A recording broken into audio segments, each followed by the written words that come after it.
Hi everyone, Pastor Tim here from Calvary Church here in Pueblo, and welcome to Sermon Rewind, Refresh, and Director's Cut. Bonus features today, and this is for the sermon that we had on Sunday, February 14th, 2021, where we looked at the book of Judges and the third chapter. And we saw God raise up three individuals, Othniel, Ehud, and Shamgar. Poor Shamgar only got one verse. But the point is that God raised up these men to lead Israel to victory over their foes, their enslavers. And Israel got to that point because they turned their back on God. They forgot the God of their covenant. They forgot the works of God. They forgot the nature and character of God. And they started serving idols, in particular Baal and Ashereth, the male and female god of the land of Canaan. And they turned themselves over to those gods, and they forsook and forgot the Lord their God. And so God brought them some challenges, pains, and suffering to awaken them to the fact that they did evil in the eyes of God. When they cried out to God, He raised up people throughout history to deliver them from their oppressors and bring them back into right fellowship with Him, reminding them of the greatness of God. Now, this theme of idolatry is going to occur all through the book of Judges.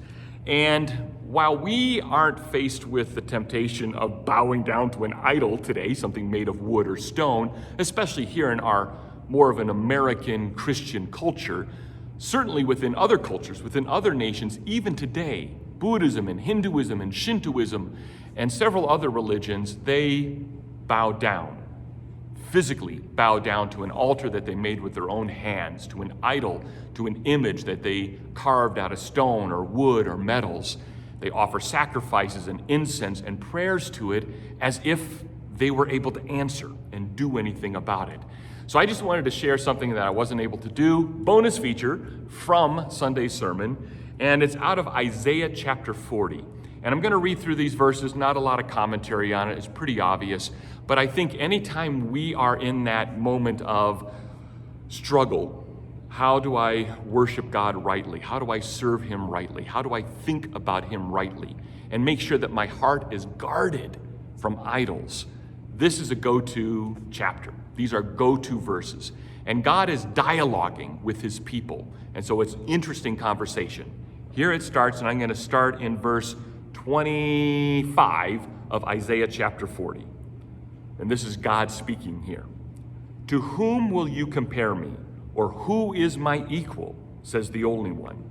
Obviously, the question is rhetorical. There is no equal to God. It continues in verse 26. Lift up your eyes and look to the heavens. Who created all these?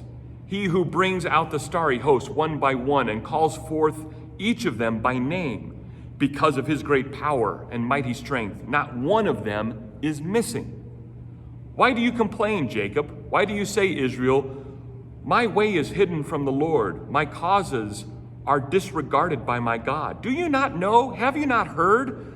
The Lord is the everlasting God, the creator of the ends of the earth. He will not grow tired or weary, and His understanding no one can fathom.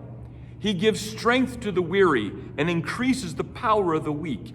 Even youths grow tired and weary. The young men stumble and fall.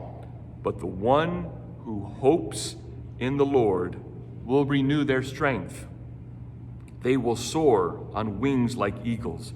They will run and not grow weary. They will walk and not be faint. The verses are there to remind us of how magnificent God is, how glorious He is. Not just how powerful He is, but how He invests His time in our lives to give us strength and endurance to live in this world, to live in a way that honors Him, to love those that are unlovable, to serve those that are hard to serve, to ask forgiveness when it's tough, to be humble when pride says, I want to win. So anytime we're struggling with idolatry or placing other priorities in front of God, turn to Psalm 40, read those verses. Israel needed to be reminded of those verses time and time again. They got in such bad shape, such compromise with other idols in their lives and other priorities and other religions that they forgot God altogether and got into a mess of trouble. And we're going to see that trouble unfold again in Judges chapter 4 this coming weekend. So if you can join us, that'd be awesome. If not, join us online at calvarypueblo.com. But we meet at 10:30 here at Calvary in Pueblo. And we'd love to see you here. We'd love to see you online. And I hope that this Director's Cut bonus features from last week's message encourages you enough to go watch the entire service, which is on our YouTube channel and Facebook, as well as our website. Until later, we'll see you. Bye.